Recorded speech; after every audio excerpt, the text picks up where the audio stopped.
Thanks for coming, everyone, and let me introduce Patrizan Villeneuve, and she's going to introduce herself, so I'm not going to say anything about that. I'm just here to prompt every now and then. Okay.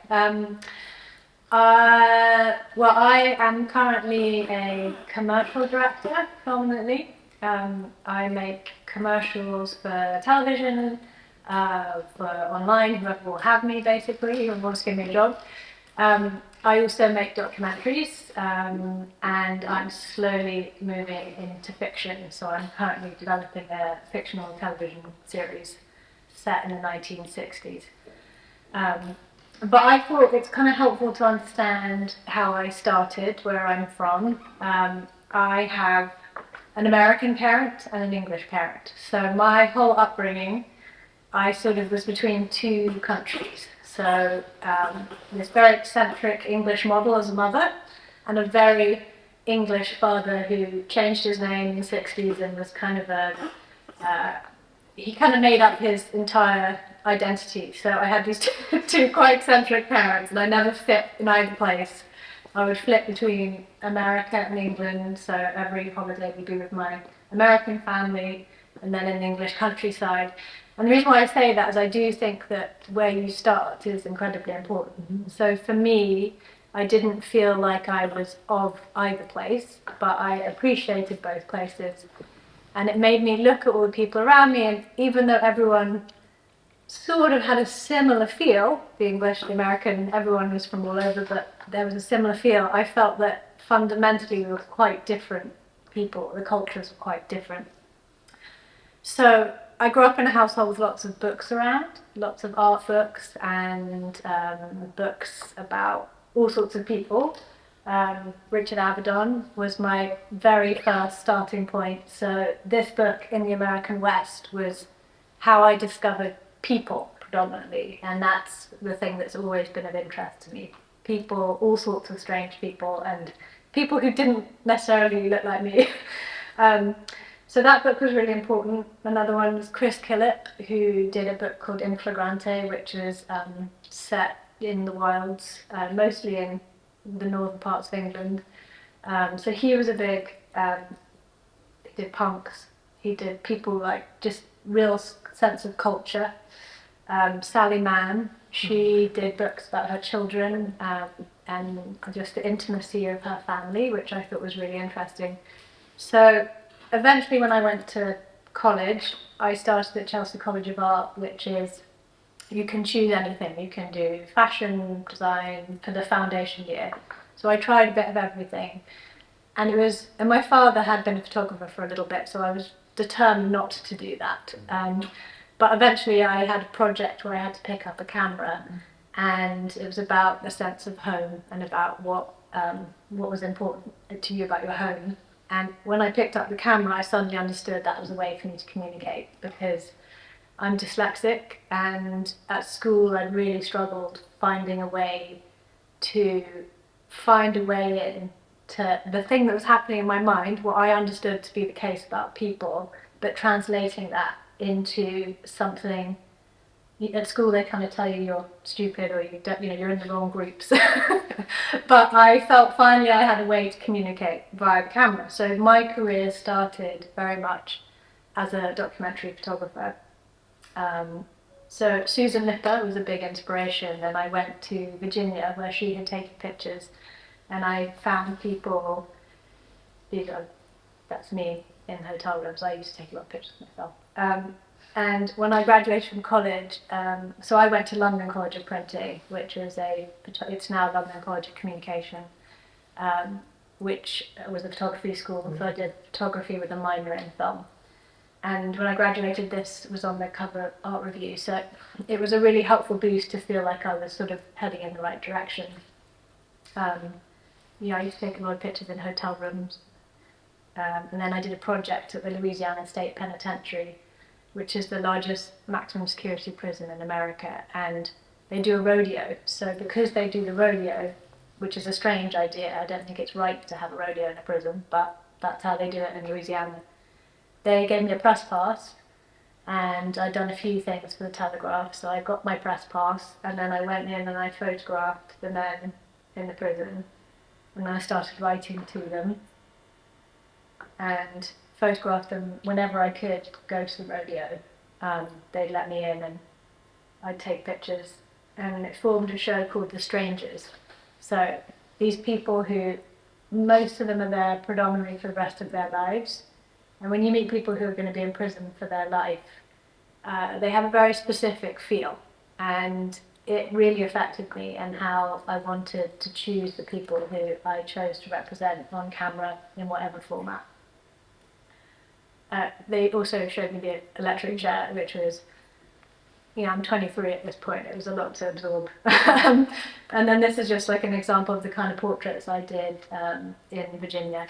So those portraits allowed me to start working for people like the Telegraph and the Guardian, and it was a way I could sort of go in with a portfolio and say, I've done some pictures, because this was 20 years ago. People were quite open to kids coming in with their portfolios, and it was possible to get a meeting. You just would email the editors and you get a meeting. I don't know if it is like that now, but I was really lucky to go in and they would give me jobs. So I started doing portraits. That's Carrie Mulligan, Ken Loach, who's director. And I met all my heroes as well. So that was part of this. It was like meeting people who do the thing you do, I think is really helpful, because they're people. Yeah. And Ken Loach was like, I don't have a bit of chicken. And that was like the extent of that was for Dazed and Confused. That was the extent of the pictures that I could get with him. Carrie Mulligan had just bought her first apartment and was just pleased to be working. And that's John Waters, who was another hero. The left is at motocross. So I basically used it as an excuse to, have a passport to go and meet all kinds of wonderful, wild people, which I still think is how one should approach things. Who do you love? What do you want to do? That was a fashion shoot for The Guardian, a Telegraph again. These children couldn't feel pain. So I learned a lot about, I've always been more interested in the people who have more specific situations, and these kids had a missing gene, so they couldn't feel pain, which was a wild. That's Eve Houston. Terry Gilliam on the left. I included film people, I thought that'd be more helpful. That's a photographer who I love, William Eggleston, who was the pioneer of colour photography in the 60s, who was someone who I was absolutely obsessed with, so that was a real treat to meet him. And then these are just references, so I'm not going to go into those, but I studied film too, just predominantly like we were saying earlier. I really loved just watching and hearing all this. My tutors just were like, oh, go watch Paris, Texas, and go and watch Wings of Desire, and go and watch Grizzly Man. So the people who really inspired me were directors like Wim Wenders and David Lynch. I mean, Twin Peaks was huge in our household. So I had written my thesis at school on how David Lynch's daydreams become our nightmares. So I think watching a lot of stuff was really important to me, even for photography at that time.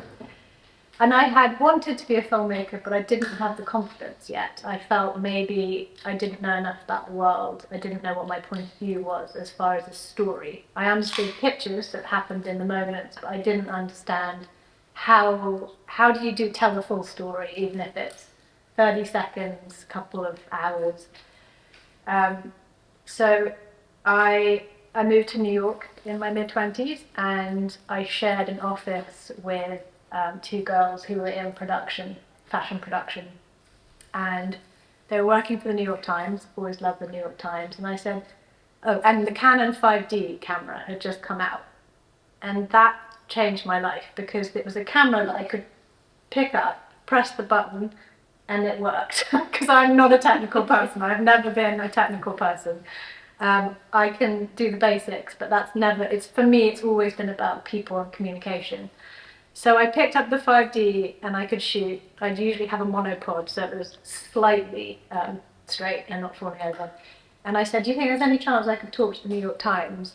And they said, well, just come to the meeting with us. So I went to the meeting and I asked the New York Times if they wanted a companion video piece, and they said yes, that would be great. So they gave me a small budget to make it, but they didn't have the pass, and it was for Coachella, and we were doing a film about fashion at Coachella. So I just had to borrow the wristbands from whoever came in and out from the VIP area. And I said, I'm with the New York Times, but I forgot my accreditation. So this is the film that we made to start, which I show this because it's very, very scrappy, because that was the nature of what I was doing at that time.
So yeah, the reason why I show that is because it's not it's not a great piece of art, but it was the resources that I had at that moment. So they gave me enough money to get on the plane, go to LA.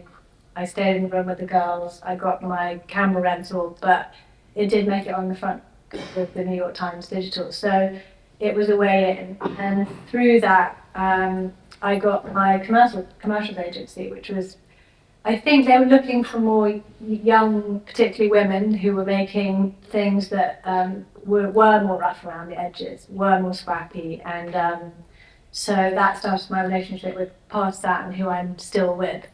That's been like over 17 years I've been with them. And then we went on to make a series across the world for Ray-Ban with Johnny Marr from Modest Mouse and Morrissey. And that was pretty life-changing because we went to kind of Hong Kong and Sydney and filmed all these different bands. You know, it's short little films. That's always been my arena, has been real people in situations where they probably don't feel comfortable being on film, but we have to promote something or sell something or make a 30-second to 3-minute film of some kind. And that, for me, I would say my main skill is making those people feel comfortable so that we can get the best version of that. And hopefully something vibrant. But yeah, so I did a series for Ray-Ban, and then I did things like the commercial. I'm just going to show you the contrast. Both cameras rolling? Yeah. Okay. You ready? Yes. Cool. When I was growing up, the main thing that was important was that I could go and see music live. And these people were young men and women making music, and it seemed topical. Artists have to be honest, and they have to, bring something that's credible to the table to benefit, that community. It's about bringing ideas together and letting them grow.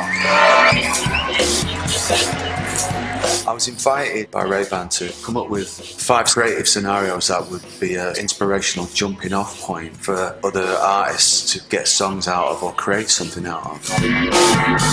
Follow me around the... When I was asked to be part of this, I was really excited because I'm like a big fan of Johnny. You can hear somebody's music and you can see them around as people and as images, but then knowing what makes them tick or what they find interesting is really cool. It's ideas coming together and working for a bigger idea.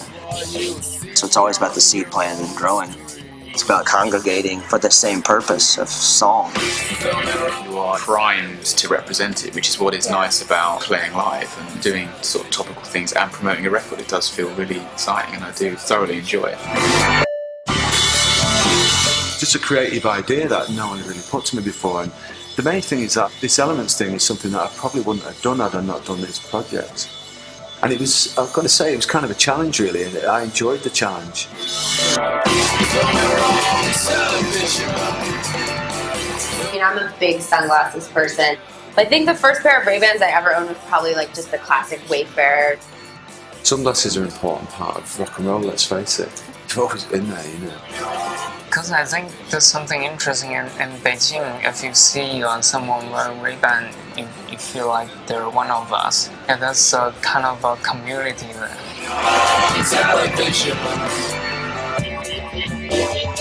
You know, when I first decided I was going to do this project, my manager, who's first started managing me when I was like 17, 18, he won't like being reminded of that. He said, well, look, when we first met, he used to wear those Ray-Bans all the time. There's loads of photos of you wearing it. It's not like I'm doing anything I don't already have a history with, you know.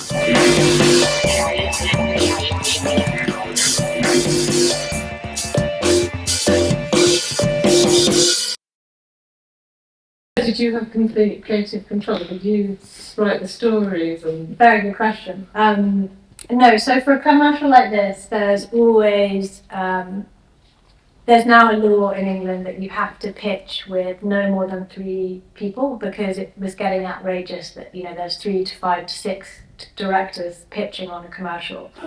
So usually how it would work for something like this is if it was sort of in my wheelhouse, I'd be thrown into the pot and the agency would decide, okay, these 3 people we're going to have pitch on the job. So you create a treatment with your team. Patrizan are incredible. They have researchers who will research imagery. I write my own text because I feel more comfortable presenting it that way, but if you're not comfortable writing text, they would write a text for you. In this case, it's storyboarded to a T. So all I'm presenting is, this is my take on what you're going to do. So I think the girls need a choreographer. No, and by the way, I have a choreographer on everything because I believe in movement, and I think movement's hugely important for just how we don't get stuck, and it allows me to not get stuck with whoever I'm acting with. So I think choreography is really important. But yes, I have, for something like this, very little input, and that's a big part of commercial directing, is that there's a product they need to sell, they've got a really clear idea about how it's going to go, and so they come up with the whole concept. Totally. Every single inch of it, every outfit. However, they're choosing you for your style. So, it's working out when to lean in and say, this is really important to me because I think it's going to have this happen, or I will give it a first edit, but then after that initial edit, they'll have several rounds to change it. But you do get a director's cut edit to start with. Usually on my reel will be the director's cut edit. This, I don't think we have a director's cut, this was just what they done for. This is a good example of, this is a director's cut. So this is for Bottega Veneta, and they did a very different version.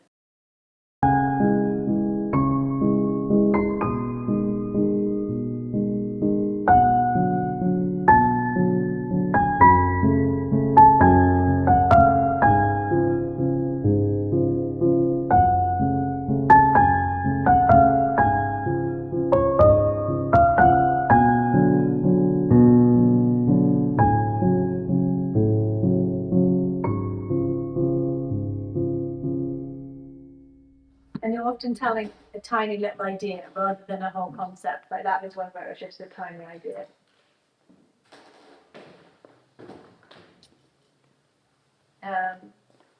That's me. So I did a job for Nike in Oman, and occasionally someone will show me actually do it in Brazil, which is very rare. So they get me looking through a soft box. Was that stills or an advert? That was an advert, yeah. Yeah. Do you Really, still do still from this condition? I very occasionally do stills, yeah. I find that I use such a different part of myself now. I really prefer the story component. So as I've gone through the years, it's gotten longer and longer, the storytelling. Now I'm thinking about a television show, which is, but I really appreciate that now. I really like that you have a beginning, middle, and end, and that you have to kind of. Commercials were brilliant, but they're so limited by. I mean, I did one a couple of months ago, and it's 30 seconds, and that's a different thing. It's a different beast. So I went kind of from commercials, and then I did. These are all various commercials. To my first documentary. This is just the trailer, Destiny on the Main Stage. It's about 4 women in the strip club industry in Texas. I've been driving around since I was 16 looking at these big billboards that were for gentlemen's clubs and showed like raunchy women. And I was very curious about these women. I was like, I don't know who they are, I want to know who they are. And I was doing a job and we were working with a detective, and the detective knew this woman who was working as a house mum. A house mum is the woman who, in a strip club, she will be behind with the women, making sure they get paid, making sure they're not too, that if they had something to drink, that they can get home safely, just making sure that everyone's kind of okay. And this woman she was serving, she was like, oh honey, I can do anything for you. You won't get backstage? We get backstage. So I was like, I'm definitely hanging out with this lady. So this is the... Sorry, you said you're working with a detective. Yeah, should I elaborate? I had been working with BAM, Brooklyn Academy of Music, and we were doing a piece about this man who is a detective, and he's from Dallas. He had lost his son, and he basically was burying his ashes in the Grand Canyon. So because this was a film that would be shown just with music, they gave us a piece of music. It was an art piece. So we drove to the Grand Canyon with him. He buried his son. He threw his son's ashes, and we drove back. But we, made a film about that movement, and you understood through the visuals what he was dealing with. And in the car, he kept getting calls from people. And at one point, he got a call from a woman who is called a house mum. And a house mum is the woman who she is backstage, and she will talk to she'll make sure that the dancers, strippers, I don't know, however they like to be called. Sometimes they like to be called strippers, sometimes exotic dancers. They make sure that they get their money, so they get paid a certain amount by the house each night. They also have to give dues, and they make sure they're safe. They make sure if they've drunk something that they're going to get home safe. So they're sort of like sorority mums, or they keep everything safe. And then to find the women, I probably filmed about 30 women, and then narrowed it down to 4 women who felt at different stages. I mean, I will be honest, half of the women reached out, we filmed them, and then they disappeared, which is the nature of that industry and probably a lot of the emotional things that they were dealing with. So it was also half of them just were interested in the process. And then, we filmed on and off for 4 years. I'd get in a car with the producer, and the DP lived there, and we would make it happen. And then I wrote the story probably a year into it and understood where it would go, with the idea that things would actually just happen, because it's a verite film. Very rarely do you have the opportunity to make. These days it's almost, with budgets, there's no way I could make a verite film because it's just so expensive. But I've always loved that type of documentary. John Cassavetes is a big reference for me, Husband and Wives, and those films where there's this freedom and you can see people talking as they would. So even with fiction things, that's my aim, is to do it in a John Cassavetes world. What do y'all want? Let me know whenever you're ready. Cherry Dr. Pepper. Cherry Dr. Pepper. And popcorn chicken. Small one or large? Small. Anything else? A new car. Yes, ma'am. Let's go, Warriors. Shake it up. 1, 2, 3, 4, 5. I thank you for your powerful love. If the people of the church knew that I had been a stripper, if they knew what I had done. I can be naked, I'm comfortable in my body, and, you know, work where I work. She runs in that Poland. I'm in love with the stripper. She runs, she runs. I get to work while my kids sleep. I get to pick them up from school. How was the spelling test? Awesome. I like to do my man's laundry. Honestly, my grandmother raised me to be a housewife. I wasn't a dancer. I know you were a stripper, I'm a dancer. People have got it all wrong. We're doing what we need to do to get by, but we're still good people. No matter what happens in life, you have a job. When you sit down to have a conversation and then just say that guy's like a millionaire and he just like hands you some money. That's a fairy tale. Money makes the world go round. I can't afford not to work. Well, because you're a fugitive. If I can reach one woman and change a generation, my concern is just where you're going. I try to help everybody and I always get burned and I don't know why. They'll treat a young girl dressed in booty shorts 10 times better than they would treat the woman that's been standing beside them all those years. And that makes me feel a little bit crazy. 1, 2. I've slept in a room full of cockroaches. So God, we just ask for your protection. And I had horrible things happen to me. It's a lot cheaper to rent a girl than it is to own one. You know, our biggest boundaries are flesh. I am insanely innocent. What do we dance for? Each of us.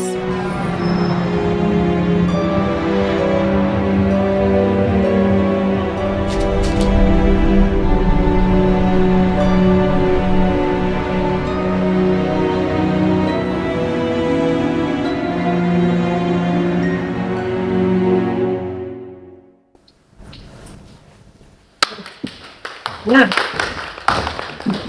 What's that?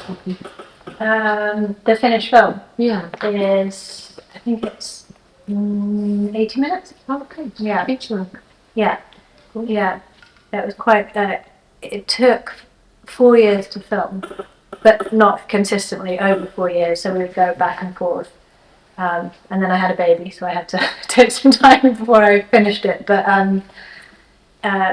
yeah, there was a few twists and turns in the making of the film, and I tend to be interested in subjects where it's quite hard going, as far as that it's hard to access, hard to, you know, like we'd be in Texas and they'd have guns underneath the footwell, and we actually went to a couple of gun ranges, and you know, the women would be, they had very chaotic lives themselves, which was, you know, they didn't feel too far from you or me. They were just in circumstances that were complicated, and I think that was my main aim, was to really reveal that these women were very similar to you or me, or they were struggling with the same things, and a lot of the mothers had been dancers as well, and that came out during the filming. A lot of the children didn't know.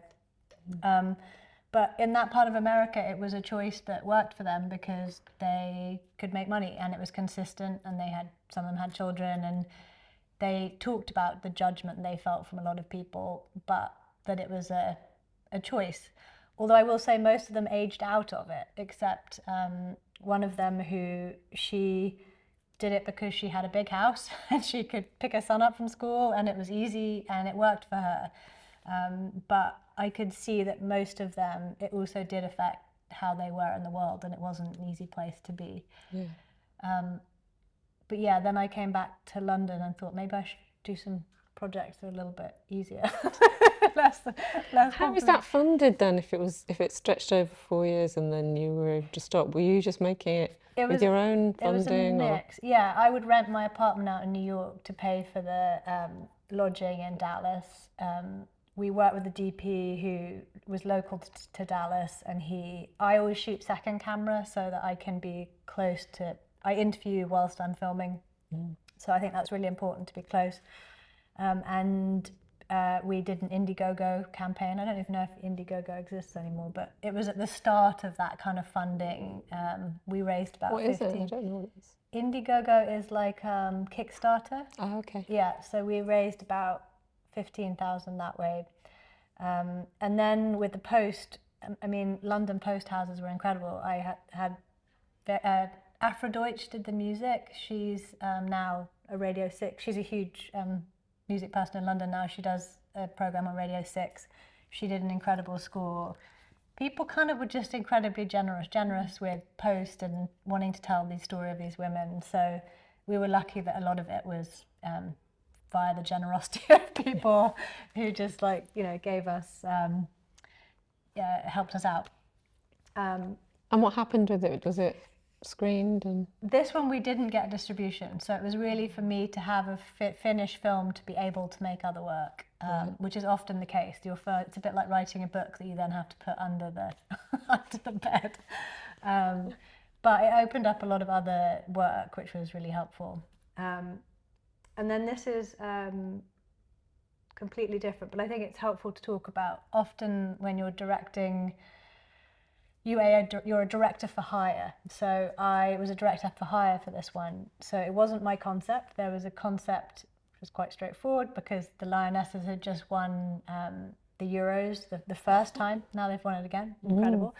But it was a mostly male production company who do a lot of sports documentaries, and they had the foresight to understand that it would make more sense to have a female director do this. It's a shame that it has to be something about women to get a female director on board, but I'm pleased they made that choice. But going into it, we only had 8 weeks from start to finish to create a feature-length film for Sky.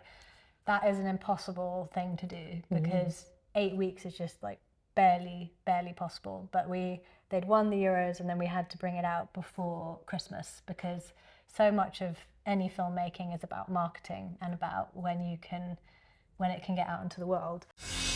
It was a tournament that we'd been waiting years for. The Lionesses were going to be going across the country.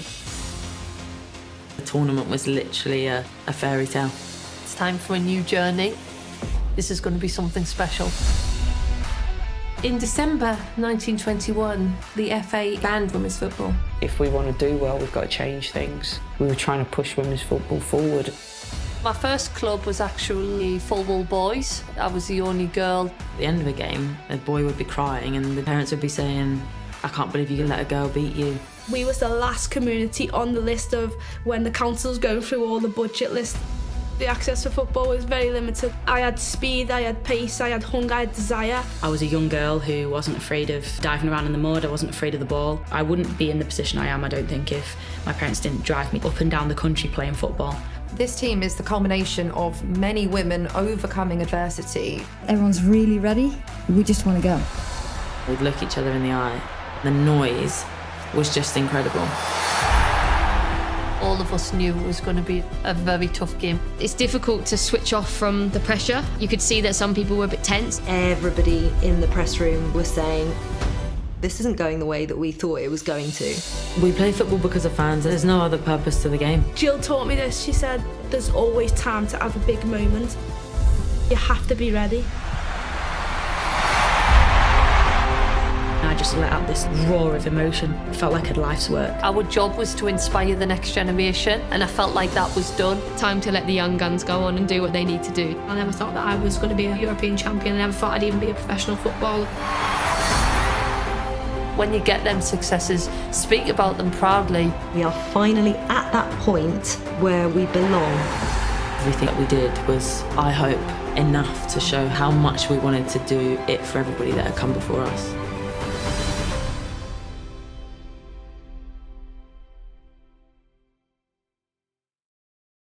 quite emotional, isn't it?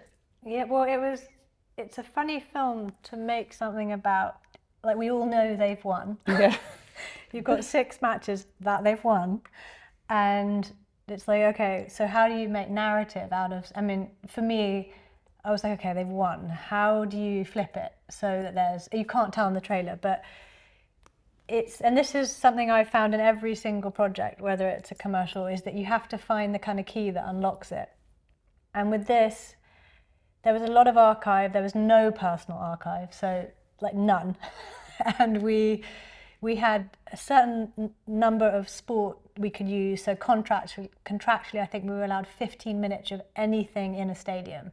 So this is often the case, like there's parameters with films, like you can only use this amount of coverage for this project, or there's really clear rules of financing, but it's things that I wouldn't have known until you do it and you're like, oh right, so this is the limitation. But with this one, I was like, how do you get over it being such a win fest? That's so unsatisfying. But actually, if you say at the beginning, well, we've won, and then you go through each match, you still actually do enjoy the process of understanding how it happened. It's a bit like Jaws. There's always this big example that Jaws, you see the shark at the beginning, and that's part of it you're trying to understand. But what happened is I found a clip of Serena Wiegmann, the coach, and she kisses her wrist, and I was like, why is she doing that? Like, what is that about? And so I asked the archive team to like pull out any clips they could find that were from that day. So we found her in a press setting. They do all these press conferences, and she sat and she said, well, actually, my sister died when we were doing all the trials. So just before I went into this, my sister died, and she was on the crossbar. And so when she kisses her wrist, it's because she was saying thank you to her sister. And it made me understand that the key to all of this is that it's not about winning. Actually, it's about the fact that even if you win, if the person you love is not there, then it's a different thing. And that we should actually appreciate all the moments, because, loss is a huge part of it's the opposite to winning, the sense of loss. And also Fran Kirby, who's one of the players, she had lost her mother, and she talked really eloquently about it.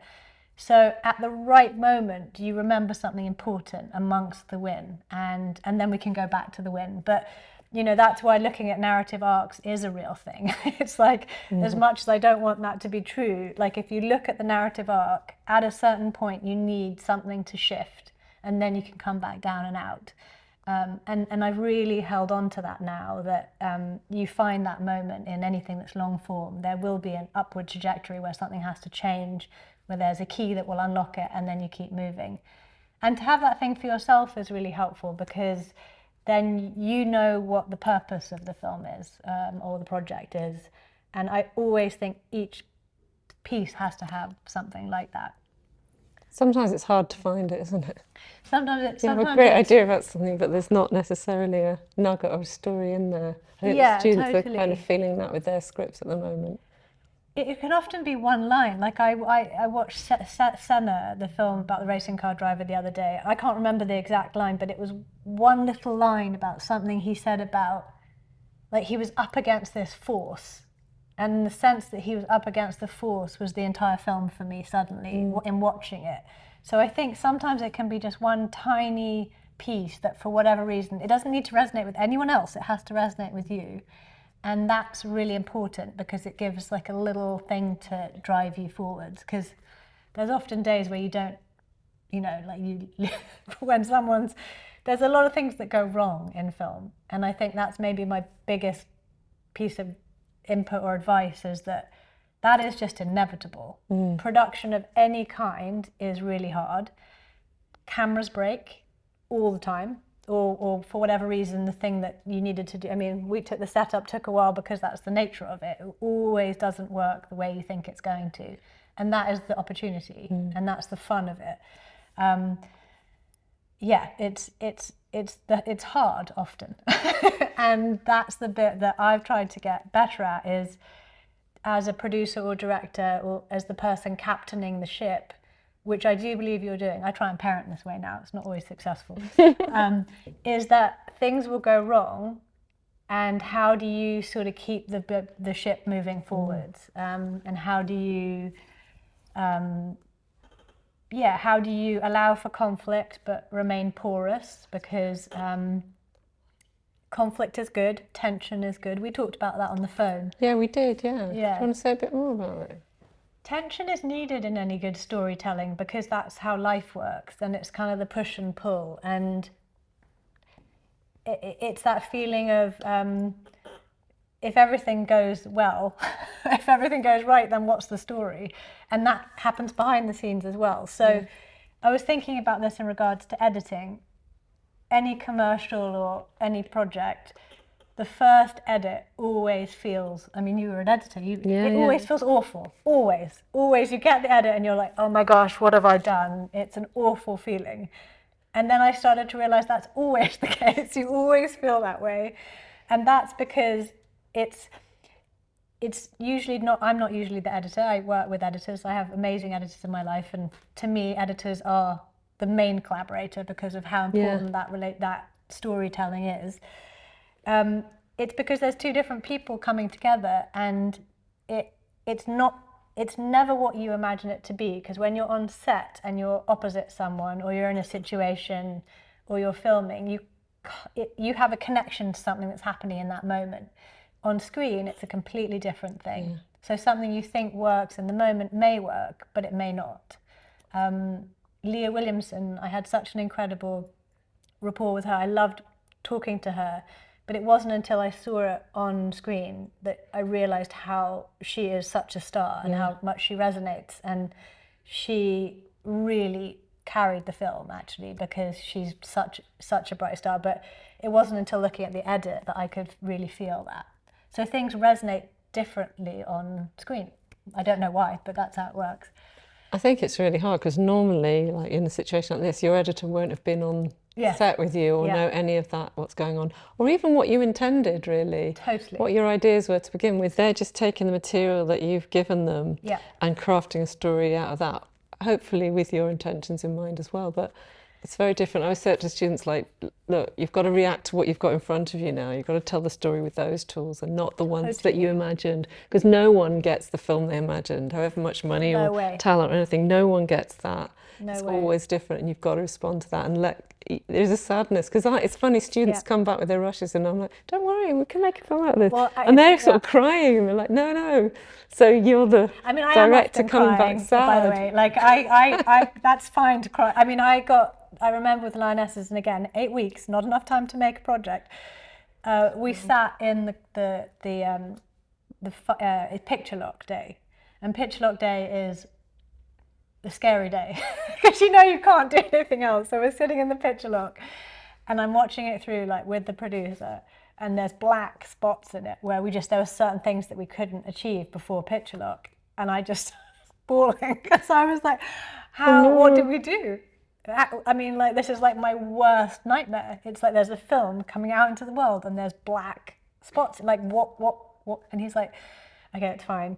And then I sat in the offline where you move images and you can put in extra photographs and you can tiny tweak, like, 3 seconds here or 3 seconds here, and you can change the music. So, I mean, we had music library. We didn't have a composer. Again, I would have loved a composer, but we didn't have the money or the time. So you just have to go with it. And in offline, it's amazing how much you can fix. And then I was like, oh, okay. Yeah, and I worked with an incredible person, but you really do have to go with it. It's not, to your point, like, it's never what you imagine it to be. No. It's so strange. Sometimes it's better. Sometimes it's better. Yeah, sometimes it can be. And I think with editors, with any collaborators, it's really important to, I can describe something to you and you say, yeah, I get it. And then, but you'll understand it from your perspective. And it's I've got an entirely different picture in my head. Yes, and that's the biggest thing about collaboration, which I think is so hard to explain. The most important thing is to get as close to a reference as you can, a visual reference. Any references that are as close to what you're trying to achieve and as many of them as possible, I think is really important with whoever you're working with, because it's so easy. You think you've explained something super clearly, but it's not the same in someone else's mind.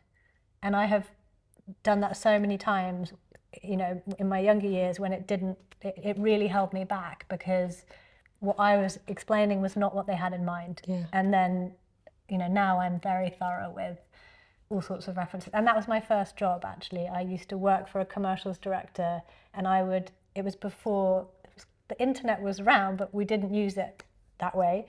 I would go to my college library and I would photocopy books of all of so I worked with a director called Rupert Saunders, and he did a Guinness commercial. So I would do pictures of, like, I can't remember if it was like volcanoes. So I did all sorts of images photocopied of volcanoes, and I would find all the pictures for him. So it was a good training to understand the visual imagery, because film is visual. So if it isn't visual, it shouldn't be a film, I feel. Yeah, I do too. So what is the reason? What is the visual motivation throughout is helpful. Yeah, I always say to students, why isn't it radio? Why can't I do my ironing to this? I don't know why I say that, because I never iron. My partner does all the ironing. But so you can come to my house and do some ironing. Yeah, there you go. Why is it need my eyes? Yes. If you're explaining everything in the dialogue, you've got to tell your story visually. I think so. And movement. Yeah. And movement's hard, because how do you get from one place to the other? How do you move someone around? How do you move people around? Particularly in commercials, because you're usually in a really small space. I mean, I don't have these crazy budgets, so you're having to utilize funny areas within a location, usually something that's been hired for a set number of hours. Actually, timing is something important. If anyone's interested in going into, you know, commercials or anything commercial, whether it be commercial film or television, time constraint is such a big part of the job. You've got such a short period of time because of budget and how budgets work. It's really tough to get timing sorted and to know how much time you have to achieve something. And that's... When you say timing, do you mean the timing of pre-production or timing the timing on the day mostly? Okay. Yeah, so for instance, we just made a commercial for Vital Proteins Collagen. This is the age I'm at, well, that's the kind of projects I get. And we had 8 hours. We had, I think, 6 to 8 hours with the talent. We knew it was going to be an issue, the timing. So what we did is we hired a hand model to cover all the stuff that we knew she wouldn't be there for, because we just knew we couldn't achieve it in the time. So it's sort of like, how can you make the best use of the shooting hours you have? And you'll be rushing and running, and that is hard. Yeah. But just the timing is usually budget dependent. So it's something that I didn't consider until I started working, that I wouldn't have all the time in the world. I think for our students, I think on their shooting days, they're less likely to have time, but they've got a lot more preparation time than you might have. So they've been thinking about the film since September, and they're not making them until February. So, you know, that is a luxury that they might not have later on. Yeah, but it's so nice to have so much prep time. Yeah, although I'm sure that it doesn't feel like enough to them as well. Yeah. I know some of them are I feel like I've talked so much, but they might want to say something. All right. Let me just ask you one more question and then we'll go. Just going back to the strippers film, can you just say a bit about ethics? And because that's tricky. It's a very good question. It's an important question. And several other projects that I've worked on, I was working with formerly incarcerated women who are pregnant. And it's really important to not re-traumatize people. So trauma is a very funny thing that if you know, it's like, oh great, I want to tell a story about this, but if that person's not ready to tell that story, you're further traumatizing a person. So it's, firstly, I've been made aware of that by other professionals, how important that is. So I really try and respect that and make sure that I'm not working with someone who is in a dangerous, or that they're ready to tell their story. The trailer's a bit different, but in the film we made an active choice to only show them dancing for about 4 minutes, and it's 2/3 of the way through the film. We discussed a lot about how comfortable they were as far as being dressed or not dressed, So the way they were in life, they were very naked a lot of the time, and they were comfortable with that. And we discussed it, and they said, well, this is how I am, this is how I feel free. And I also realized that, you know, backstage there's all sorts of women, shapes and sizes, and they felt comfortable being semi-dressed. We just always made sure that it was a conversation beforehand, and anyone who didn't want to be included at all, you know, it's important to really discuss that with people. And understanding, like, prostitution is something that happens in the strip club world, and it didn't move my story any further, so I chose not to go there because it was a very complicated arena. It's a different film. And I didn't feel that I would be safely telling that story, so I chose not to include it at all. And we would talk about it, but it wasn't important. It wasn't part of this story. So one has to be super clear about what your intention is and how it will affect everyone on screen, because this story is out there forever, and that's important. Yeah. And their lives have changed completely. There's a line in the film where she says, you have to wait, you know, 365 days to know how your life changes, and you can go from here to here. And Polly, who's she's got her hands in the air, she had an organisation to help the women. Her life has completely changed. She left that church, she left her husband her whole life shifted. And I think it was actually hard for her to see herself at a different moment in her life. But she also understood the nature of why the story was important. So, and one of our characters died while we filmed. That's part of the story, and that's tremendously hard too. So it's a reflection of America and fentanyl and opioid crisis, and that's part of the bigger story that we ended up telling. So someone was memorialized in the film, which was a positive, but it's also very hard, and one has to be careful.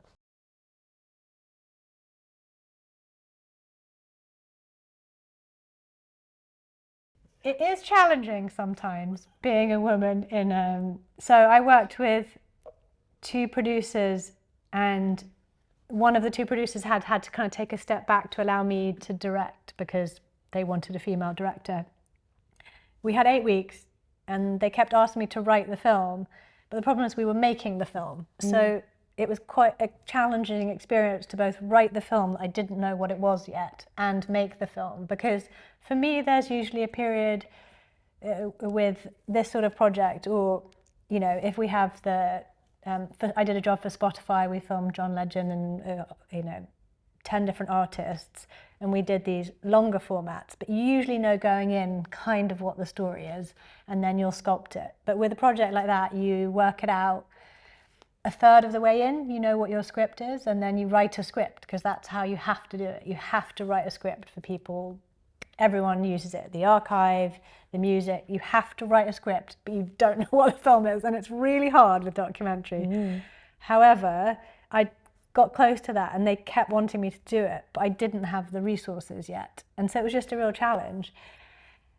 My approach in general is softer. I'm not I don't like telling people off if they've done a bad. I mean, you can be firm, but I don't feel that people respond well to negativity or to attack, and that's just not my approach. But sometimes that can be tricky, because softness is not weakness, and I think that's a big misconception with women in most things, but particularly in the film industry. And I would prefer to have softness, because that's what I want to bring into the work, and I think it's missing often. But that doesn't always. It's hard in a room full of men, to be honest. For me, I've had to work hard, actually, to work out how do I still remain myself and also get their attention, and for them to take me seriously. But that is changing. That now it feels different. It's felt very different in the last couple of years. It can, sometimes you can feel like the men in the room don't take you seriously. And that's been very frustrating. Is that specific to sport though? I mean, is that yes. Yes, sport is very specific, because also, I mean, I think the reason why I was interested in doing something about sport, I've also made a commercial for Enterprise Rental Car that was about Liverpool Football Club, and it was all about the fans, and it instantly made me realise, like, football fans are the most incredible people in the world. Like the love that's in that comes out through particularly men in a football environment is incredible, and it's a space where they can emote. But people behind the scenes in sports are like, generally it's not emotional at all. So it's really tricky. And archivists in sports, I really had to push them to find any personal stuff at all. And we didn't get much, and that was really hard for me, because I was like, well, it's a personal story. Like, how can you? It was really a struggle.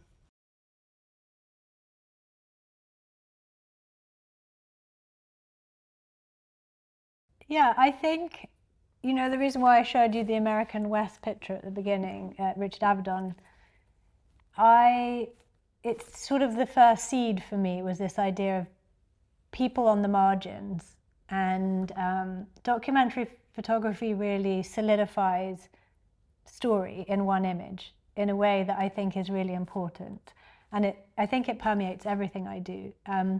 Usually, film is kind of about facade and what's behind the facade, and I really love that. And there's usually, and this is life too, right? We see a story, but what's behind the story? That's the bit that I'm trying to get at. I am pleased to be a woman in film, because I think there's not enough stories about women where we have a facade, but what's behind the facade and what don't we show, and what are we struggling with? But I think it's the same for all of us. And trying to capture that is fundamental to why I do this. And sometimes it's harder.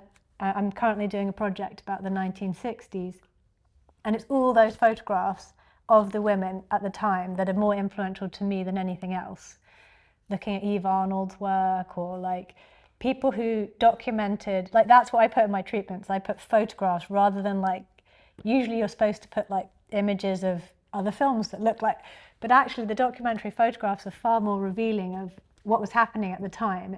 It's a better sort of document of that moment. So I think I was lucky that my parents, and having photographs around, I always felt like I was able to be any person. And I don't think everyone has that starting point. Sometimes we feel like we're supposed to be, my mum wouldn't have cared if I joined the circus, she'd be like, oh great, you know, like, she doesn't mind.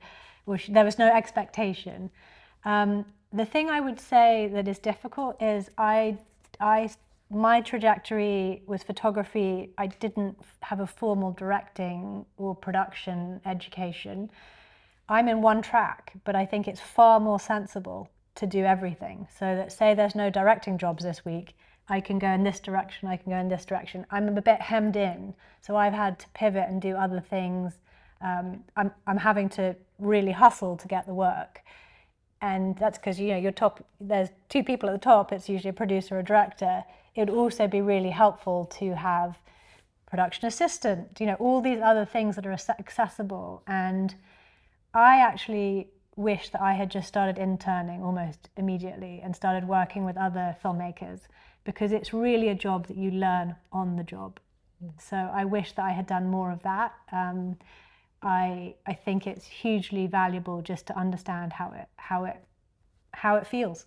It's one of those jobs. So it was a difficult path going from photography, but it also adds into everything I do, and this is the one I'm on, so I'm enjoying it. You were going to say a bit what we talked earlier about, talking about pivoting. So when you're pivoting, what are you doing that pivots? Writing. So I am dyslexic, and I did not imagine myself script writing, but I've been writing, I write with a partner. We've been writing several different projects. One is about a Steiner school in upstate New York. It's basically about America and how America is sort of divided, and it's called pedagogy, and pedagogy is the word for teaching. And the way we often teach things, we can get very set in our ways. And sort of in America, I left America about a year and a half ago because it's a changing place, and I felt like it was a moment to be in Europe. But so I pivot location and I pivot, I've had to do a lot of writing. I'm producing more now, so there's several projects that I'm producing, and I'm moving into fiction because documentary there's been less opportunity. So documentaries, I don't want to be negative, but it's having a harder moment right now, and I want to work. So and also I believe it's helpful for yourself to learn new skills and understand more about different areas. And yeah, so this new television series is in production, so we'll see. It's always a gamble. Sounds like saying you need to be flexible. You need to be not just go on one track exactly and right. ignore everything. You need to be really flexible. Yeah. And I take commercials. Some of them are things that make sense to me. Some of them are not. In other words, not everything is going to feel like it's your great piece of art. You just have to pay the bills and work. So, but I will say that every time I make a commercial, I learn something. I love working with a team. It's like my most favorite thing is turning up and there's 15 people all asking you a question at the same time usually. And I don't know if that is a dyslexic brain, but that is an environment I do really well in. So I can sort of enjoy, so it's also finding the space where you work best. So I work best in that environment. If I'm sitting on my own writing, I don't do so well. If I write with a partner, I do well. I need the bounce. It's good to know that. Yeah, it's helpful to know.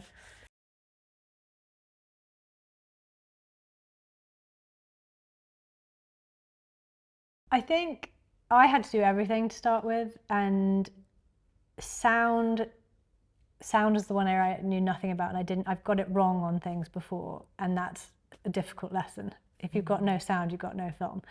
So sound was something I had to work out the basics of, and then now I work with great DPs, and I know what I need to know now, and it's really helpful to be able to say, how do we achieve this in shorthand? I have more resources. It really helps to have a production company because they really cover all the, to be honest, even like getting somewhere, when you're thinking about the project that day, to have a car to take you to the thing, it seems so silly, but your brain is so engaged in doing the thing you need to do for the day that someone has to pick you up and take you because you can't, you're like, so I'm just really fortunate now to have the support around me. And, when we did the Spotify job, things always go wrong. So you can have the best support in the world. We had John Legend for an hour and I had to make a 40-minute piece out of it. Ooh. And I was like, this is stressful. I don't know. And his people were like, he's not going to play the piano. Don't ask him to play the piano. He's not going to play the piano. And I was like, okay. But what, we're just going to have him sit there? Like, okay. So John is late. He's the most professional man I've ever met. So I don't want to say anything negative about John. But his people, whatever, they were a little bit late. And they got there and he sat down and the piano was behind him. And I was like, hey, John, just, maybe you should just tinkle on the piano. And he turned around and he did the most exquisite 10 minutes of playing. And I was like, you just have to ask. He didn't care. He was happy to play. But as soon as we started filming, the light broke.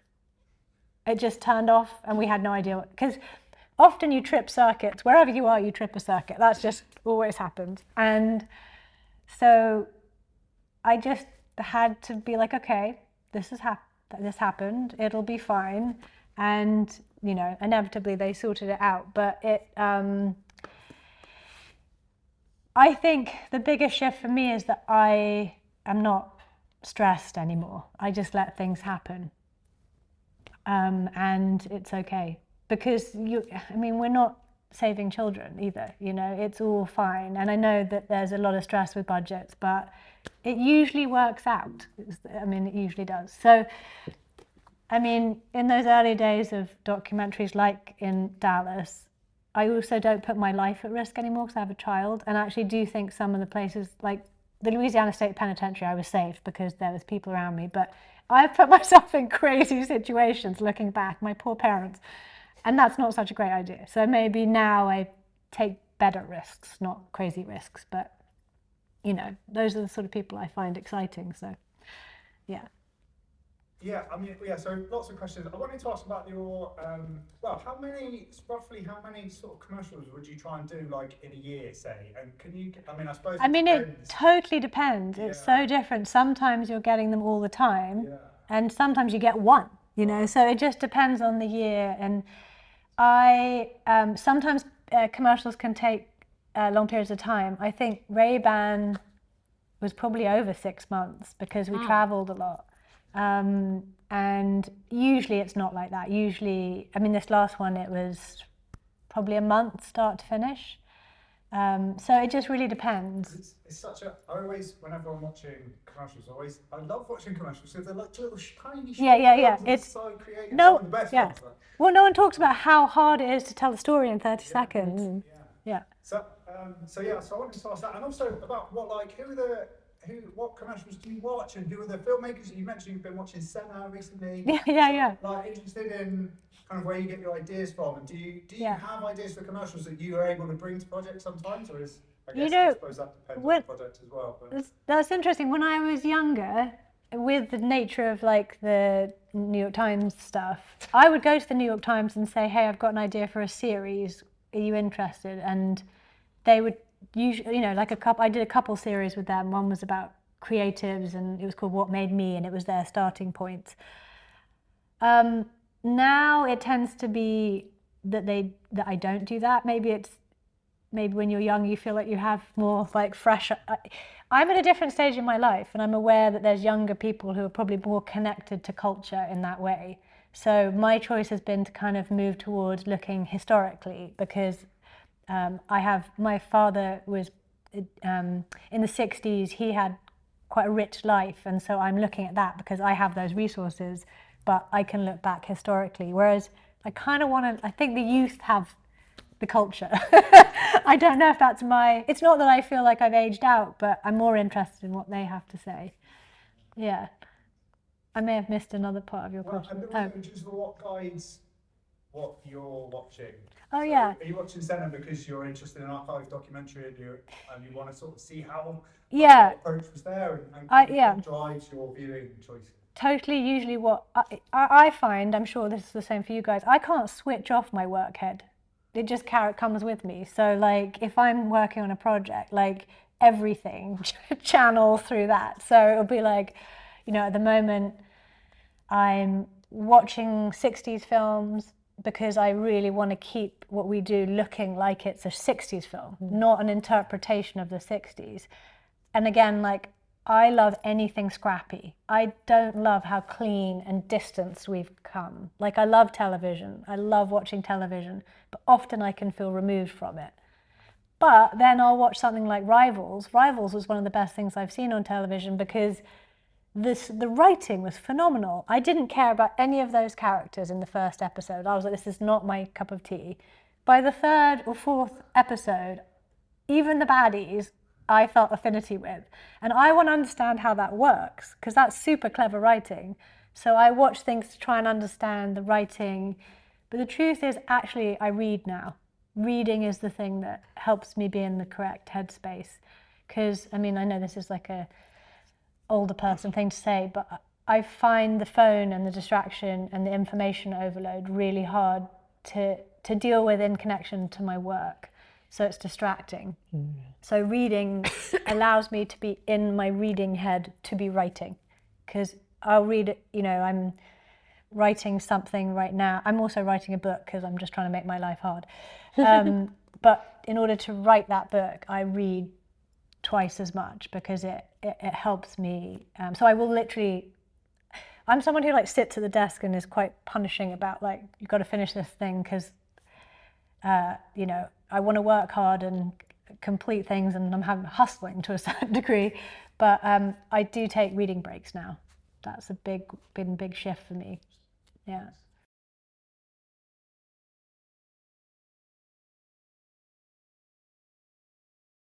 Ollie's asking if you know, you're making the shift from factual to fiction. What are you going to take? What tools are you going to take from documentary into fiction? Is that fair enough? Yeah. I plan to completely make it documentary feeling. Like, that's really important to me, partly because that's what I know how to do, and that's my world and my approach. But I guess sort of what I was saying before, like, I want to be in these characters. I want it to be raw and rough, and like I mean, even when the camera drops, like I'll be filming something in Dallas and the camera will fall or something. I like when that happens because like everything's so clean and manufactured. I want it to have a sense of life is not all straight and easy. It's like there are mistakes. So I would like to bring that documentary approach completely into. In our pitch, we have, you know, this is how we're approaching it. There are several directors who do this, like with big television shows, like I think potentially even, I've forgotten his name, the guy who does Yellowstone. They mic up all the characters, and there's people set up so that you can shoot in a more documentary style, and that's something we're trying to like really consider before we, you know, even start going. You can give yourself tricks, in other words, that allow for more spontaneity. I love Mike Leigh. I would never do it quite like Mike Leigh because the rehearsal period is so extended, but I think that sense of having rehearsal periods like that is really helpful. I was just watching, it was quite an honour, George Clooney and Adam Sandler were on stage talking about Jay Kelly, the new Noah Baumbach film, and they were talking about their rehearsal period. And I could see even between them, they were like slapping each other. Like they had a rapport. And I think I have lots of actor friends and they feel sometimes very removed from the process. I mean, I do this stuff because I get to hang out with cool, fun people. And I think that's really important, that we all feel connected. I mean, what's the point if you're not also enjoying it? So that's great for me to say right now. Who knows, when you get a budget and you have to make it happen, it could all fall apart. But for now, I would love to be able to bring that spirit because I just think it's more fun. Yeah. I just wanted to say something about the fact that you've got one parent who's British and one who's American, and you've lived in both countries, because I lived in the States for quite a while, and I found when I came back after living there for 10 years that I had a really different take on what it was to be British and what that looked like. Interesting. So you can probably stand back from both cultures in a way and look at it not just on the surface, but someone said to me, because I remember I came back and I went to this party and someone said, you should write down some of these observations. And I never did, and I wished I had, because they've gone now and completely re-immersed in my culture, but at the time it was really interesting. I think one of the things that struck me was how much English people moan. Yeah.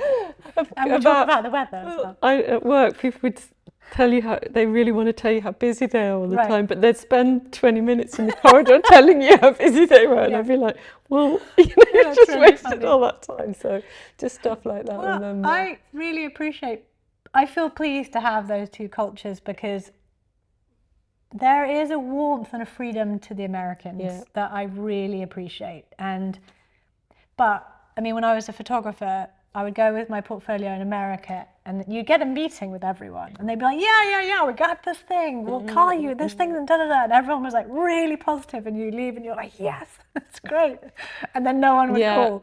And then you go into the English meetings and they'd be like, well, I don't think we've got anything this week, and then, you know, everyone seemed a bit heavy and negative, but they'd call you and give you a job, and I was like, oh, so like the English tend to say it how it is in a certain way, but it's harder to get beneath the surface. Yeah. You know, like when you know, at the school gates, it's not all chitty chatty always.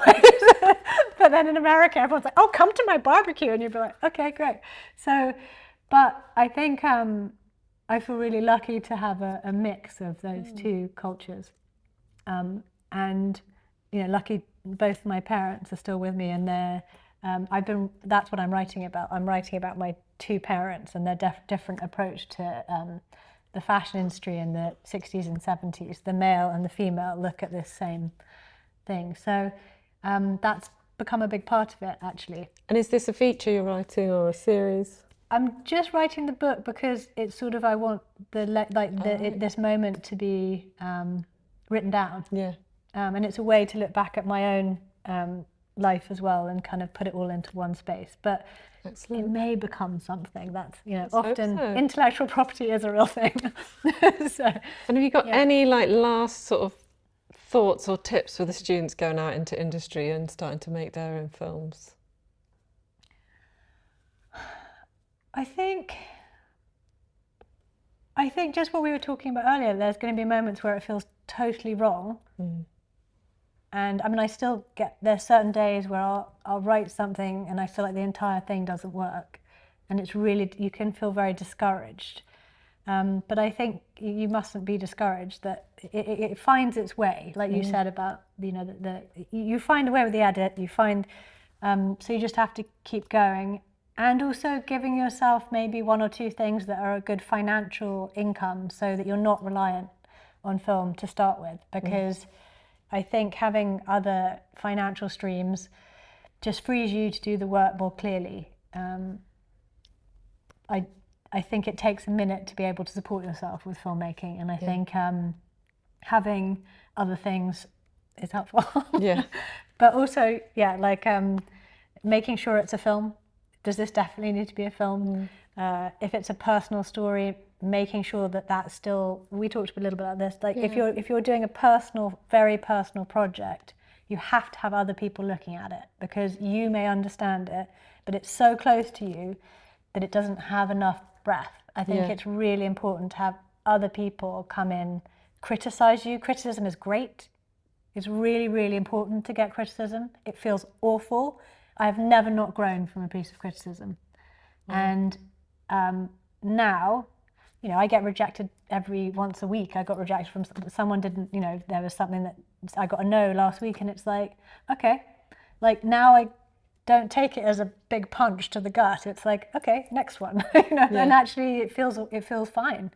And that is only something I've been able to do with age. But I think criticism is really fine. It really guides you. No, it's okay. And it's hard to get sometimes. So hard to get. But you always, if you can bounce back from it and understand, not everyone's right, by the way. Doesn't mean that the criticism is correct, but you'll know whether it's right. If you'll know whether to pursue the thing in the same way or in a different way, because it will give you some information. Excellent. But well done for being filmmakers, and keep going. It's really fun when it works. Oh, Poppy, thank you very much. Let's all give her a round of applause. Thank you. It's been great. Thanks so much. Thank you. And thanks for coming, everyone. Thank you.